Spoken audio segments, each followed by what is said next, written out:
Z might have been a political thriller made almost 60 years ago, but watching it gives off the same energy as something that you would find from a Hollywood film in the 1990s, like JFK or In the Line of Fire. It feels very ahead of its time, and innovative in ways as it showcases a distinct narrative, quite unlike anything from that period, while being paired with unconventional camera work that helps elevate its story. I found quite a bit of enjoyment from this film, and I'm excited to talk about and share it with you guys, as I believe it should be watched due to its technical brilliance, but also because it is a pretty good thriller. Welcome back to my channel, travelers. Filmwego here. I hope you're having a wonderful day wherever you are. Today I want to share with you a political thriller from 1969 called Z, directed by Costa-Gavras. I know you're probably wondering why the film is titled Z. Well, I looked it up too, because I was curious. The letter Z here refers to a popular Greek slogan that translates to "He lives," which is of course significant to the overall story. Once I give you a brief synopsis of the story, you have a better understanding of why. Based on a true story, a high-profile politician and a doctor are murdered during a tumultuous rally, with the military and government officials working to suppress the truth. Meanwhile, a judge is determined to uncover the intricate network of political corruption and bring those responsible for the cover-up to light. Z received 2 Oscars that year for Best Foreign Picture and Best Editing. It is also the first foreign picture to be nominated for both Best Picture and Best Foreign Picture. Honestly, I think the win is well deserved, especially for the editing, which I'll get into later on. Z is a film that gets straight to the point. It doesn't beat around the bush, and it dives straight into the political turmoil without much background information given to the viewers, which may make it a little frustrating for some. Director Gavras expects you to know the basic details of the event. I personally would suggest reading up on the event before viewing this film, which I wish I'd done beforehand, as it would have made the viewing more accessible and enjoyable, as the director doesn't fill you in with many details during the first hour of the film, I would say. However, as the film goes along, you're able to put the pieces together. Despite me having a little trouble following the first hour or so of the film, I have to say the first half displays some of the best filmmaking I've seen. The film opens with us being introduced to a liberal politician who arrives in the city ready to give a speech at the rally. From the very first scene, a sense of unease hangs in the air. You can feel the tension brewing, simmering on the screen. Even before the politician arrives to deliver his speech, every moment creates an anticipation of something ominous about to occur. This atmosphere is largely due to the outstanding cinematography, which reminded me of a film I watched some time ago called Possession. Much like Possession, the camera work effectively conveys the unfolding chaos through its continuous movement. The handheld camera adds a jittery quality to each frame as the camera pans, shifts, or zooms. I find myself scanning for impending danger, apprehensive about the politician's safety, unsure of where the protesters might strike. This creates a disorienting effect that heightens the sense of paranoia. I absolutely loved the protest scene. I thought it was exceptionally well crafted. It felt less like watching a film and more like being physically present and experiencing the chaos unfolding on screen. In some ways, it feels like you're watching a real-life documentary footage. There was a rawness to it. Throughout the protest scene, tight medium shots are used to create a sense of claustrophobia, as we see people packed together like sardines, hammering against one another. In contrast, the wide shots allow us to take in the full extent of the mayhem, as there's so much happening in every frame. My eyes were constantly scanning those wide shots, looking out for any potential danger that could pop out from any corner. The editing in Z is also exceptional and truly deserving of the Oscar. For a film of its era, it was undoubtedly unconventional. The film progresses swiftly, with tight snappy edits that enhance the already frantic visuals. However, what truly distinguishes the editing from others is the use of brief flashback scenes, which just last a few seconds. Throughout the film, characters experience sudden realization or thoughts, and these fleeting glimpses of imagery hold immense significance, adding depth and substance to those moments. If those few second flashback scenes were cut, I can guarantee those moments would not hold the same weight that they should. Just an extra few seconds enriches a single moment, conveying powerful emotions with impact, and I really liked it. The film structure also reminded me of Rashomon, a Japanese classic that everyone should see if they get a chance, as it redefines storytelling through multiple perspectives. It's evident that Rashomon has influenced Z in some form of ways. Throughout the film, different witnesses recount their version of the story, and we get different timelines and viewpoints all mixed in together. I found that the film was edited together seamlessly, maintaining a fluidity that avoided any jarring transitions. So yeah, I thought the editing was superb, and definitely ahead of its time, and it really helped benefit the overall storytelling. The score is equally exceptional. I found it to be haunting and unforgettable, perfectly amplifying the film's tense atmosphere. This is particularly evident during the protest scene, where the rhythmic beat adds a sense of urgency and intensity. There's a scene where a protester attempts to attack a person on a moving car. The score there is so thumping and memorable that it perfectly fits the tone of that scene. I can still hear it playing in my head right now. Overall, the score is simply enjoyable to listen to, even when we're not placed in a tumultuous situation. I thought the acting was decent across the board. However, we don't get to spend much time with most characters, as there are quite a few. There isn't a clear main character to follow, I would say. I guess the judge seems to take on that role. I like the judge. He came across as cool and composed, always finding clever ways to outsmart those trying to exploit the system. Overall, I would say the performances are commendable. The first half of Z is exceptional. However, I found myself losing a bit of interest in the second half. It lacked the same sense of immediacy that was delivered in the first half, while the initial portion showcased stunning cinematography that heightened the intensity. The second half seemed to dial that down. The second half focuses more on the judge interviewing witnesses and officials. The cinematography loses loses its dynamism during these scenes, as it features more static shots and fewer handheld movements, which diminishes the tension that the first half effectively built. Overall, it simply doesn't convey the same sense of urgency.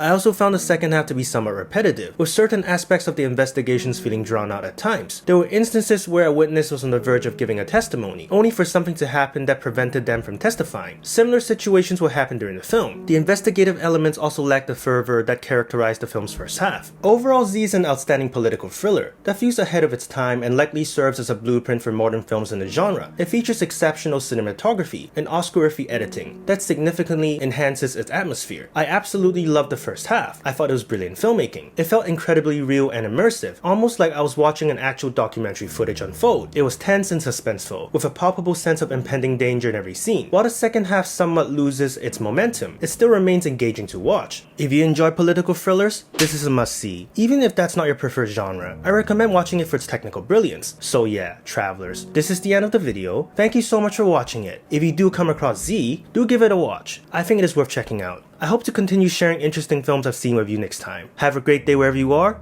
and keep watching films. Have you seen Z? Do you plan to see it? If you did, what did you think of it? Comment below and let me know. And as always, subscribe for your next travel ticket.